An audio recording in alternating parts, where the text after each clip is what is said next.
King Arthur had just finished his discussion with all the members of the council. Their main goal for this year was to strengthen their army and also to seek out all the enemies who are plotting revenge or going to weaken Arcane Empire in the future. The Arcane Empire itself is very massive and secluded from the rest of the world. It is surrounded all over by a very large river, and the only way to come to Arcane is through crossing the river.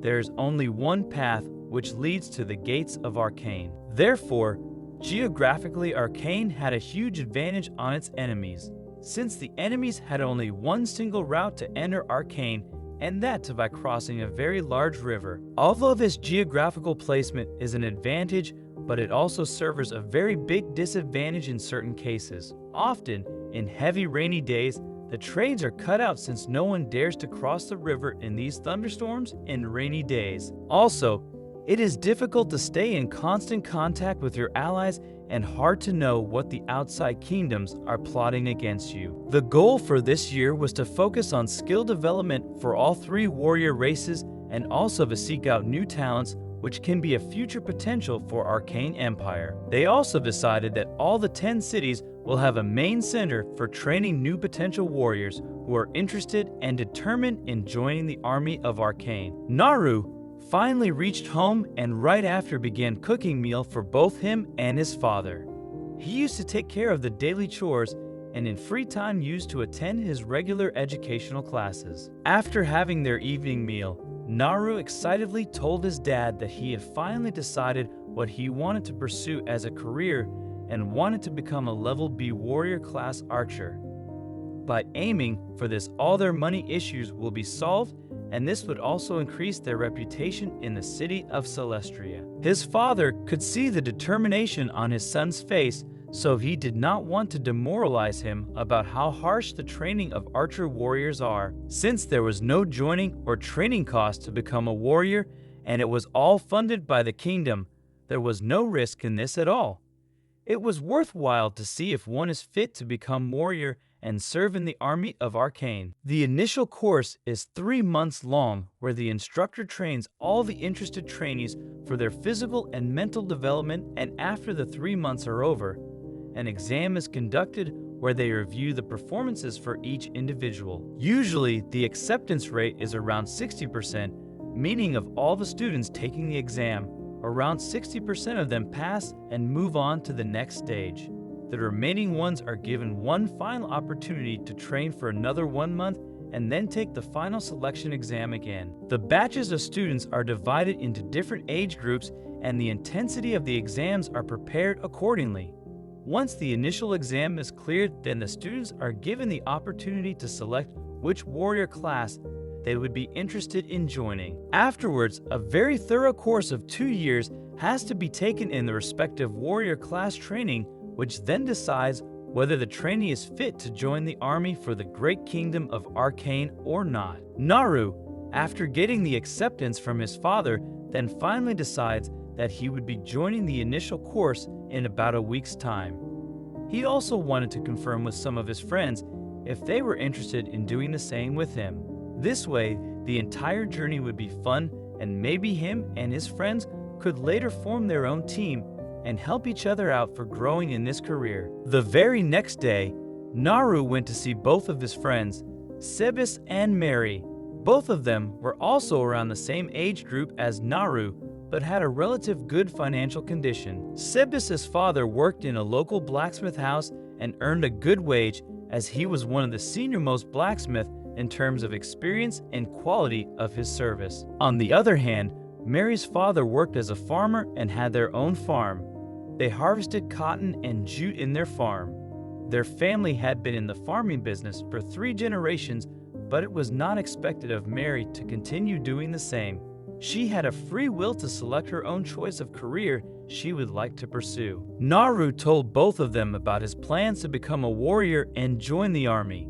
He further told them that it pays really well, and warrior classes also receive a variety of other perks from the kingdom as well. At first, Sebis and Mary were not really interested in what Naru had to say, but they still listened to him. Well, given the fact that the entire program was free of cost and it was divided into various age groups so they could give it a try, and it was only a matter of 3 months. If their luck favored and they scored well in the initial exam, this would then open the door for further opportunities. So, without any hesitation, both Sebast and Marie agreed to join in with Naru and try out the initial course to become a warrior in the Arcane Empire. Naru was happy to hear both of their decision, and all three of them were now ready for the joining, which was in about a week's time. Meanwhile, King Arthur was meeting with one of his trusted strategic counselor and wanted an update on the situation of the spies that Arcane had sent in the outside world, particularly to gather more details about other kingdoms and what are they planning right now. As per their meeting, the strategic counselor, in a very sad tone, told the king what happened with all the spies that they had sent a few months ago. According to the recent update, all of them were very brutally killed. The reason for this killing, or the killer, was still unknown, but all of them were killed one by one. As per the counselor, the killer were different people and not just one person. The reason for this was the spies were located in different regions of the outside world and were gathering information on the region that was assigned to them. Therefore, the whole operation of killing Arcane spies might have been planned by one of its unidentified enemies, which might have hired mercenaries to kill all the Arcane spies. It was Kane's order that this news should not go outside the room, as it might cause panic among other members of the council. Right now, their main focus had shifted over to increasing their defenses and finding good talented individuals within the Empire who have the potential to level up to at least warrior class level B. Being surrounded by a massive lake, the great kingdom of Arcane already had a huge advantage in terms of its defense. That is one of the key reasons that no outsider or enemy units were ever able to penetrate the boundaries of Arcane without the permission of the king. The lake surrounding the great kingdom of Arcane is known as the Azure Mirror. Its waters are a deep, vibrant blue, almost glowing with a mystical energy.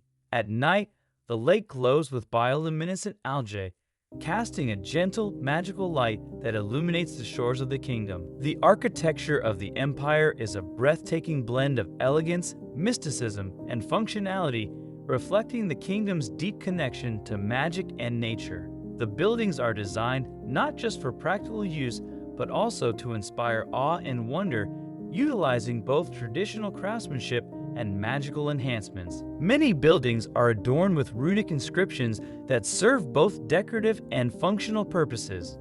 These runes might glow with different colors depending on their inscriptions, providing illumination and aesthetic appeal. The architecture of the great kingdom of Arcane is a testament to the kingdom's heritage and its dedication to beauty, functionality, and innovation.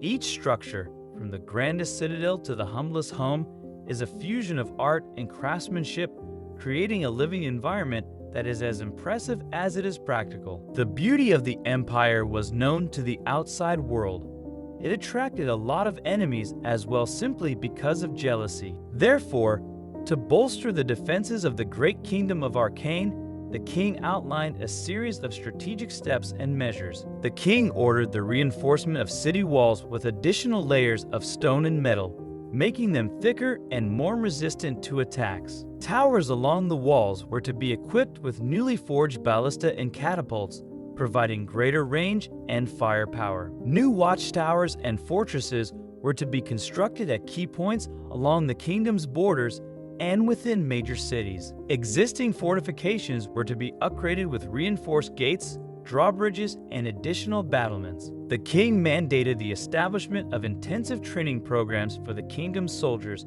focusing on both physical conditioning and advanced combat techniques. Special training camps were to be set up where recruits would undergo rigorous drills and mock battles to prepare for real combat scenarios. By implementing these comprehensive measures, the king aimed to fortify the great kingdom of Arcane against any threats, ensuring the safety and security of its people while maintaining the strength and resilience of the empire.